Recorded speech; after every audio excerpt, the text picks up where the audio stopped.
Bonjour et bienvenue sur le plateau télé d'Univers SwiftNet. Je reçois maintenant Thierry Cohen. Bonjour. Thierry Cohen est directeur commercial d'Exalog et il va nous parler de la sécurité sur le réseau Swift. Ouais. Alors Thierry, on a entendu plusieurs affaires récemment. Est-ce que le réseau Swift est vraiment sécurisé? Bon, alors, le réseau Swift lui-même, il n'y a aucun problème, c'est évidemment un réseau sécurisé. C'est même dans l'ADN de Swift, depuis sa création, de gérer la sécurité de son réseau.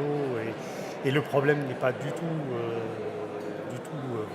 originaire du réseau lui-même, mais c'est vraiment les portes d'entrée du réseau qui ont posé problème. Et les affaires auxquelles vous faites référence, comme la Banque centrale du Bangladesh ou la Banque commerciale du Vietnam, dans les années 2016, ont prouvé qu'en fait le problème venait vraiment des banques elles-mêmes et des clients des banques, c'est-à-dire les entreprises qui sont connectées sur le réseau. En fait, les maillons faibles de la connectivité Swift, ce sont ces entrants sur le réseau, mais ce n'est pas le réseau lui-même. D'ailleurs, les affaires dont on a parlé, ça a bien dénoté à quel point les réseaux et les systèmes d'information des banques étaient défaillantes.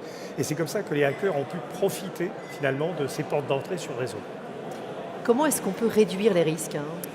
Alors, il n'y a pas 36 solutions. Il faut effectivement que les maillons faibles du réseau Swift, il faut que ces maillons faibles renforcent leur sécurité. C'est d'ailleurs pour ça que Swift a mis au point tout un programme, le Customer Service Programme. Et le système de Swift a permis de référencer l'ensemble des procédures qu'il va falloir renforcer chez les clients du réseau Swift.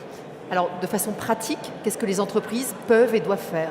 Alors, dans ce Customer Service Programme, en fait, Swift a détaillé des dizaines de procédures. On ne va pas rentrer dans chacune des procédures à mettre en place, mais ils se sont appuyés sur des systèmes de certification internationaux et de systèmes informatiques internationaux et des protocoles internationaux de sécurité.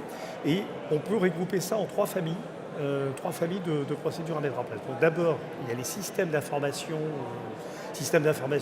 l'architecture technique qui doit répondre à des critères bien précis d'hébergement de données et de protection du réseau. Mais après, si vous voulez, au-delà de ça, il y a toute la partie activité humaine.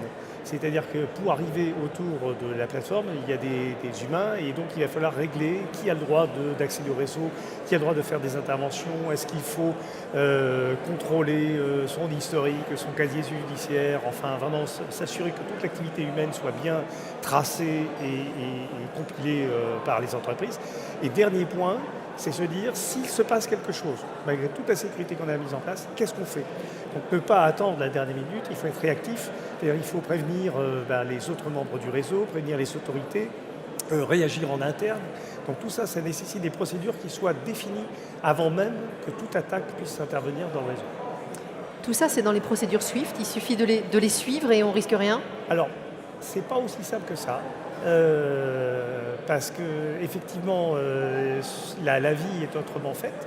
C'est-à-dire que, comme je disais, il y a de l'humain dans les procédures et il y a 100% des attaques sur le réseau et sur les fraudes, les fraudes des moyens de paiement. 100% sont liés plus ou moins directement à une activité humaine. Soit parce qu'il y a eu une fraude interne, soit parce qu'il y a eu un non-respect des procédures, soit parce qu'il y a eu une complicité à l'intérieur du réseau. Donc c'est vrai que quand on veut sécuriser sa connectivité Swift, il faut savoir, que vous avez besoin d'un partenaire ou de dédier des ressources en interne, et là c'est assez lourd pour une entreprise moyenne, ou d'avoir un partenaire qui résout ces problèmes d'informatique, mais qu'il faut toujours prévoir la partie humaine et donc mettre en place des procédures, faire de la formation, investir sur l'humain, parce qu'on ne va pas le supprimer des moyens de paiement, donc faire des formations, faire des contrôles et de l'audit de ce qui a été fait sur le réseau. Merci beaucoup Thierry Cohen. Merci à vous. Bonne journée.